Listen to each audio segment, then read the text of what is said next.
ፍጹም መነሳት መውደቅ ኦ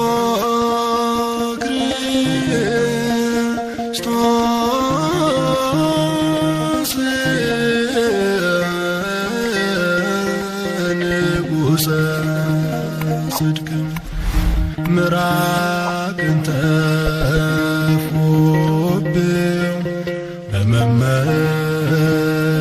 በመመጻደቅ ከሊቅ እስከ ደቂቅ ስብሐት ለከ።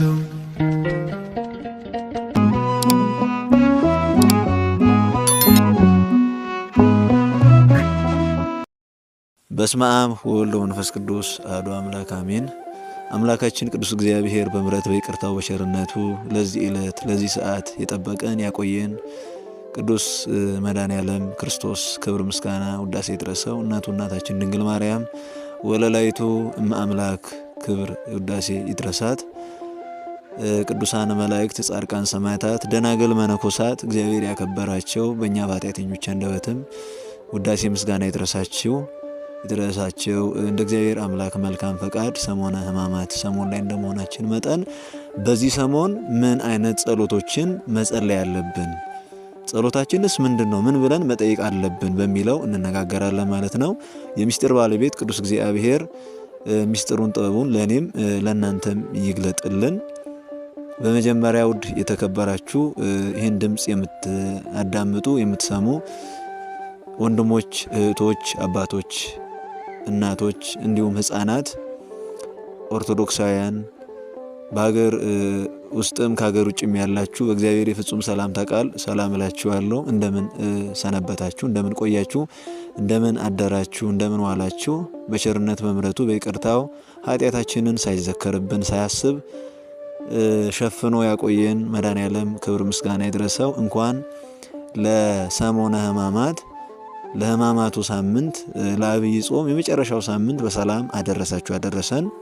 ለዚህ ያደረሰን አምላካችን ክብር ምስጋና ይድረሰው። እንግዲህ በዚህ በአብይ ጾም በዋናነት ምን አይነት ጸሎት መጸለይ ያለብን፣ እንደገና ምንድነው ብለን መጠየቅ ያለብን፣ ከጸሎቶች ውስጥ ደግሞ ተመርጠው የሚጸለዩ ጸሎቶች ምንድናቸው የሚለውን እንመለከታለን ማለት ነው።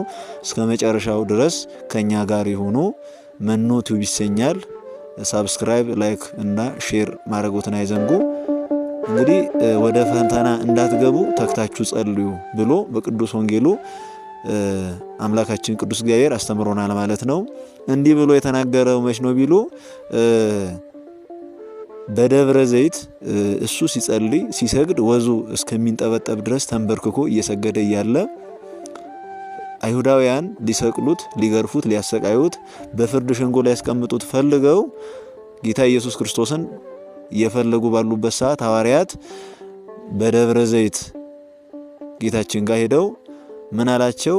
ክፉ ቀን ይመጣል፣ ግን ወደ ፈተና እንዳትገቡ ተግታችሁ ጸልዩ ብሎ አስተምሯል ማለት ነው። ይሄ ትምህርት በጊዜው በዚያ ሰዓት ለሐዋርያት የተነገረ ሲሆን ከዚያ ወዲህ ደግሞ በሐዋርያት እግር ለተተኩት ለአባቶቻችን እንዲሁም ለሐዋርያት ልጆች የተነገረ ትምህርት ነውና እንዴት ነው ወደ ፈተና እንዳትገቡ ተግታችሁ ጸልዩ ብሎናል። ግን ስለ ጸለይን ብቻ ፈተና አይገጥመንም ማለት ነው የሚለውን ጥያቄ ስንመለከት እንግዲህ እግዚአብሔር አምላክ ፈተና በዚህ ምድር ላይ በዓለም ሳላችሁ መከራ አለባችሁ ብሎ ራሱ በቅዱስ ወንጌሉ አስተምሮናል ማለት ነው። ራሱ መድኃኔዓለም ኢየሱስ ክርስቶስ በዚህ ምድር ላይ በስጋ ማርያም በተገለጠ ጊዜ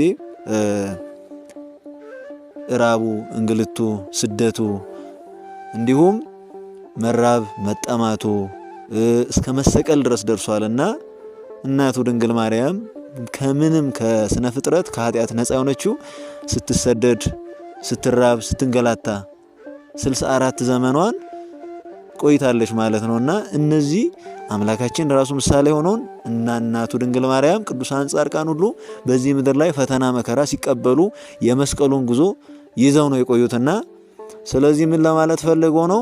በጸሎት ከጸናችሁ የሚመጣባችሁ ፈተና ለበረከት ለጸጋ ይሆናችኋል።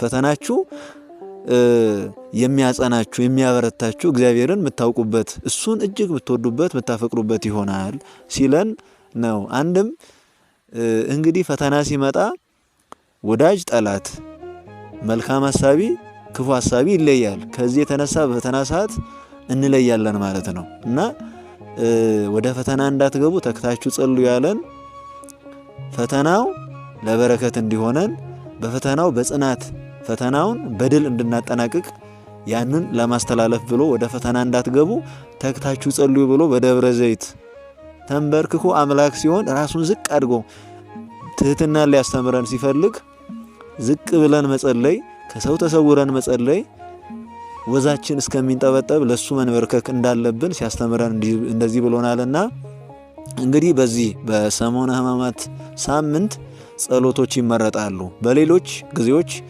አቅማችን የፈቀደውን በዋናነት እንደ ቤተክርስቲያን አስተምሮ መዝሙረ ዳዊት፣ ውዳሴ ማርያም፣ መልካ መልኮች፣ ገድላት ይጸልያሉ። ግን በዚህ ወቅት ደግሞ ጸሎቶች ይመረጣሉ። ለምንድን ነው ሲባል ይሄ 5ቱ ቀን የ5500 ዘመን ምሳሌ ነው። 5500 ዘመን አባቶቻችን ከአዳም ጀምሮ ከአባታችን አዳም ጀምሮ እስከ ክርስቶስ እስከተወለደበት ነጻ እስካወጣበት ድረስ በባርነት በግዞት በዲያብሎስ ቀንበር ውስጥ ስለነበሩ ከዚህ የተነሳ የጨለማ ዘመን የባርነት ዘመን ምንም ጽድቅ ምንም መልካም ነገር ቢሰሩ የማይመሰገኑበት እንዲሁም ጻድቅም ኃጥም በሲኦል የሚጣልበት ጊዜ ነበረ። ኢሳይያስም እንዲህ ብሎናል፣ ጽድቃችን እንደ መርገብ ጨርቅ ተቆጠረ ብሎ ምንም ጽድቅ ምንሰራ በሲኦል ምንጣል እንደሆነ ከዛ ነፃ ሊያወጣን እንደመጣ ሲያስረዳን አንድም ያንን ያለፈውን የ5500 ዘመን የምናስብበት ወቅት ነውና ከዚህ የተነሳ ምን አይነት ጸሎቶች ይጸልያሉ ብለን በዋናነት ወደ ዋናው ቁም ነገራችን ስንገባ አንደኛ የምንጸልየው ጸሎት ምንድነው ቢባል መዝሙረ ዳዊት ነው። አባታችን ቅዱስ ዳዊት እንግዲህ 150 ምዕራፍ ያለው መዝሙረ ዳዊት አመስግኗል ጌታችንን። እንግዲህ እነዚህን ጸሎቶች የበረታን ሙሉ 150ውን ያልበረታን እንዳቅማችን ልክ ስግደቱን ከጸሎት ጋር አስማምተን እንጸልያለን ማለት ነው።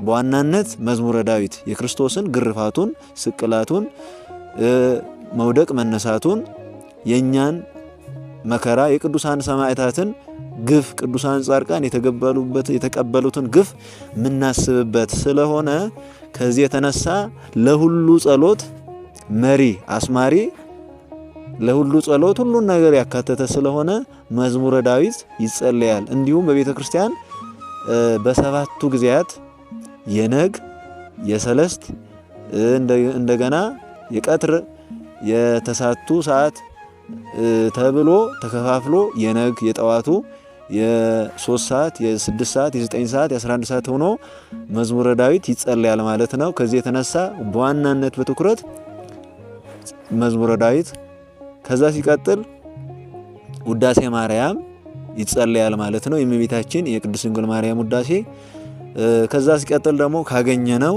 መጽሐፉን ካለን ድርሳነ ማህየዊ የክርስቶስን መከራውን፣ ግርፋቱን፣ ስቅላቱን ምናስብበት እሱን የያዘ ስለሆነ ራሱን የቻለ ልዩ ቃል ኪዳን ስላለው ድርሳነ ማህየዊ ይጸለያል ማለት ነው።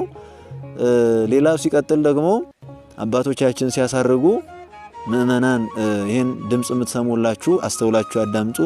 እንበለ ደዌ ወህማም እንበለ ጻማ ወድካም አመከመዮም ያብጻክሙ ብርሃነ ትንሣኤው በፍስሐ ወሰላም። እንበለ ደዌ ወህማም አለበሽታ አለድካም እንበለ ጻማ ወድካም አመከመዮም። ዛሬውን እችን ሳምንት እችን ሰሞን በሰላም በሰናይ ለትንሣኤው ያብቃን፣ በሞት አይጥራን። የሕማማቱን ሳምንት የሱን መከራ እያሰብን ቆይተን አለድካም ቀኑን ሙሉ ቤተክርስቲያን የምንውሉበት በስግደት እና በጸሎት ምንደክምበት ሰዓት ሳምንት ስለሆነ አለድካም እንደገና አለህማምም በቤት ተኝተን እንዳንቆይ ብለው አባቶቻችን እቺን አጭር ጸሎት ደርሰውልናልና እንዲሁም ደግሞ እግዚኦ ማረነ ክርስቶስ በሚባለው ምትክ ኪርያላይሶን ያው ትርጉሙ ተመሳሳይ ነው። አቤቱ ይቅር በለን ነው፣ ግን ኪርያላይሶን ይባላል ማለት ነው። ከዚህ የተነሳ ሌሎቹ ድርሳን፣ ገድላት፣ መልካ መልኮች እንግዲህ በዚህ ሳምንት አይጸልዩም ለምን ቢባል አይጠቅሙም፣ እንዴት የቅዱሳን ገድል እንደዚህ አይደረግም ለማለት እንደዛ ሳይሆን የክርስቶስን መከራውን፣ ግርፋቱን፣ እንግልቱን የምናስብበት ሰሞን ስለሆነ የቅዱሳን ገድል ስለ ቅዱሳኑ ገድል ነው የሚያወራው። የእግዚአብሔር ቸርነቱ እንዳለ ሆኖ ግን በዋናነት የክርስቶስን መከራ የምናስብበት ስለሆነ በጥንቃቄ ይህን ሳምንት ልንጠቀም ያስፈልገናል። ከምንም በላይ በዋናነት የምናስተላልፍላችሁ መልእክት ቢኖር የክርስቶስን መከራውን፣ ግርፋቱን ከህሊናችን ቀራንዮውን ከህሊናችን ልናጠፋ አያስፈልግም ማለት ነው። ከዚህ የተነሳ ይህን ሳምንት በአግባቡ በማስተዋልና በብልጠት እንደ እባብ ልባሞች እንደ ርግብ የዋሆች ሁኑ ብሎ በቅዱስ ማቴዎስ ወንጌል ምዕራፍ 10 ላይ እንዳስቀመጠልን አንደኛ ልባም ሆነን ይህን ሰሞን ብዙ ዘመን አሳልፈናል። በዋዛ በፈዛዛ በመብል በመጠጥ በከንቱ ነገር ጊዜያችንን ብዙ አባክነናል። ሁላችንም የራሳችንን እናውቀዋለን። ግን ይህን ሰሞን ደግሞ የሱን ህማሙን፣ ስቅላቱን፣ ግርፋቱን፣ የእናቱን እንባ ከቀራንዮ እስከ ሊቶስጥራ ከሊቶስጥራ እስከ ቀራንዮ የሄደውን የመስቀሉን ጉዞ እርጥብ መስቀል ተሸክሞ የተንገላታውን እንግልት ደናግሎ ያዘኑትን ሐዘን እያሰብን ልናሳልፍ በጸሎት በስግደት ቤተ ክርስቲያን ግብረ ህማሙን እያዳመጥ ልናሳልፍ ያስፈልገናል። ሌላውና የመጨረሻው ዋናው ካለን ግብረ ህማሙን እያዳመጥ እየጸለይን ቢሆን በጣም መልካም ነውና ከዚህ የተነሳ ዜማው ራሱ ተቀይሮ በሐዘን ዜማ ነው ቤተ ክርስቲያን ይህን ሰሞን ዜማዋን የምታዜመው ማለት ነውና እግዚአብሔር አምላክ መልካም ፈቃዱ ሆኖ በእውነት ለምነነው መከራውን በህሊናችን በአእምሯችን አመላልሰን ከልባችን አዝነን አልቅሰን በረከት፣ ረድኤት፣ ስሬት፣ ፈውስ፣ ድነት አግኝተን ለዓመቱ እንደዚህ እንዳደርሰን ብለን ለምነን በሰላም በጤና አለድካም ሰሞነ ህማሙን እግዚአብሔር አምላክ ያቆየን እያል ወደ መከራ እንዳትገቡ ተግታችሁ ጸልዩ ብሎ ራሱ በዚያ ነቢያት ሐዋርያት ጋር በነበረበት ሰዓት አይሁዳውያን መተው ሊወስዱት ሲሉ እሱ ወዙ እስከሚንጠበጠብ ድረስ አምላክ ሲሆን ቁጭ ብሎ መቀመጥ ሲችል ግን ዝቅ ብሎ ራሱን በዚህ በመከራ ጊዜ ልትጸልዩ ልትተጉ ያስፈልጋል። መከራም ሲመጣ ጸልዩ፣ ከመከራም በፊት ጸልዩ፣ መከራውን የምንታልፉ ጸልዩ ብሎ አስተምሮናል ማለት ነው። የሚስጥር ባለቤት ቅዱስ እግዚአብሔር ክብር ምስጋና ይድረሰው። ቃል በነጠበ አንደበት በተሳሳተ አምላካችሁ ይቅር ይበለን ይቆየን። ሰላም እግዚአብሔር ከኔም ከናንተም ጋር ይሁን። በፍስሐ በሰላም በደስታ ለትንሣኤው መድኃኔዓለም ሁላችን ያብቃን። አሜን።